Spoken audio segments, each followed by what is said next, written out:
Imagine this, you're standing outside on a normal day. The sky is blue, birds are flying, the sun is warm on your skin. And then, without warning, without explosion, without sound, the sun goes dark, not dim, not eclipsed, not hidden behind clouds, gone.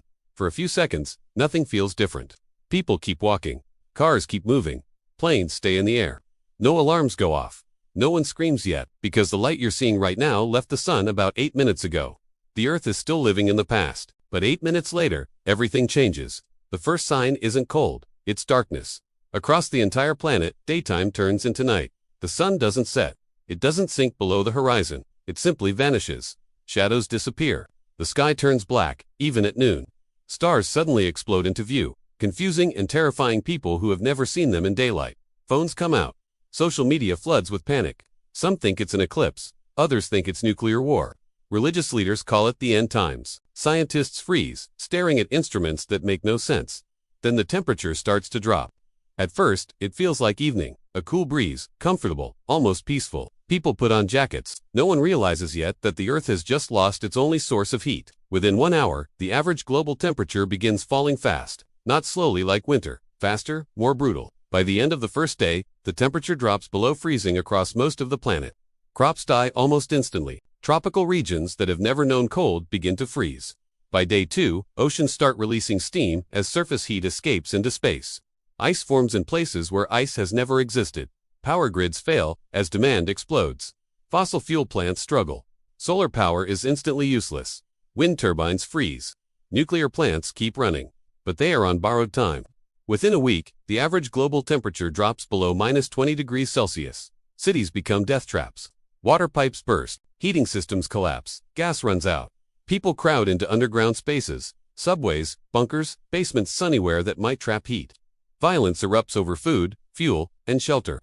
Governments try to maintain order, but communication satellites begin failing as their solar-powered systems die. And here's the terrifying part most people don't think about. Plants are already dead. Photosynthesis stops the moment sunlight disappears. Forests, grasslands, crops, everything green begins dying within days. Herbivores starve.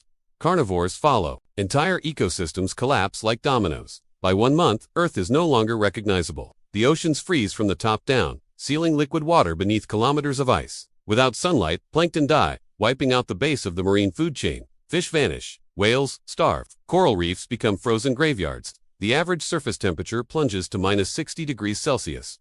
The atmosphere begins to change. Carbon dioxide starts freezing out of the air, falling as dry ice snow. Oxygen levels drop. Breathing becomes harder. Fires can't burn properly. The sky becomes thinner, darker, more alien. By 3 months, most humans are gone. Only small groups survive near geothermal heat sources, volcanoes, hot springs, deep underground facilities. Nuclear submarines remain alive under the ice, silent and isolated, carrying the last functioning fragments of civilization. By 1 year, the surface of Earth is completely frozen. The temperature drops below -100 degrees Celsius. Nitrogen, the main component of our atmosphere, starts freezing and falling from the sky. The air itself is disappearing. Earth is becoming a frozen rock. No wind, no rain, no sound, just ice and darkness. But the planet doesn't end all at once. Deep beneath the surface, life clings on. Bacteria near hydrothermal vents. Microbes feeding on chemical energy instead of sunlight. These creatures don't care about the sun. They never needed it. Humanity, however, is finished. Even the deepest bunkers eventually fail. Nuclear fuel runs out. Machinery breaks. Food supplies vanish. The last survivors die in total darkness, never seeing a sunrise again. Millions of years pass. The sun is still dark. Earth drifts through space, a rogue frozen world, locked in eternal night. Ice kilometers thick covers the planet. Continents are buried. Oceans are solid. But life, tiny, stubborn life, still exists. And that raises the final question. Did the world end? Or did only our world end? Because Earth itself doesn't explode, it doesn't shatter. It doesn't disappear. It simply becomes silent, waiting, frozen, a grave for one civilization, and a cradle for something else, somewhere far in the future, if the sun ever comes back. Millions of years pass in complete darkness, but Earth is not dead.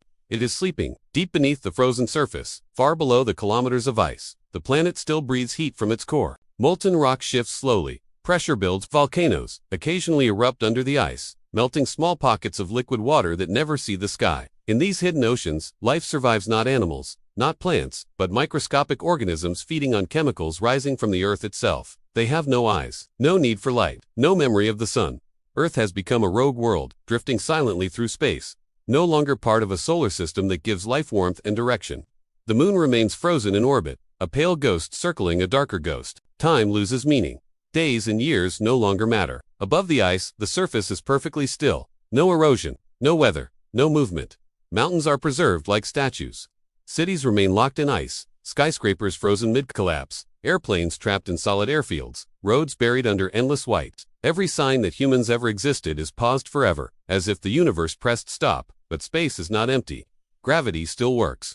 Even without sunlight, the sun's mass still holds Earth in orbit. If the sun went dark but didn't disappear, Earth would continue circling it endlessly, a frozen planet looping a dead star. But if the sun truly vanished, collapsed, extinguished, or removed, Earth would be flung into interstellar space, traveling alone through the cold between stars. And that journey would be brutal.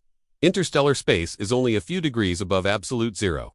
Without even distant starlight, Earth's temperature would continue to fall until it stabilized at near -270 degrees Celsius. At that point, molecular motion nearly stops. Chemistry slows. Life becomes almost impossible. Almost because even here, deep underground, some microbes enter suspended animation. Not alive, not dead, waiting. Hundreds of millions of years later, something unexpected could happen.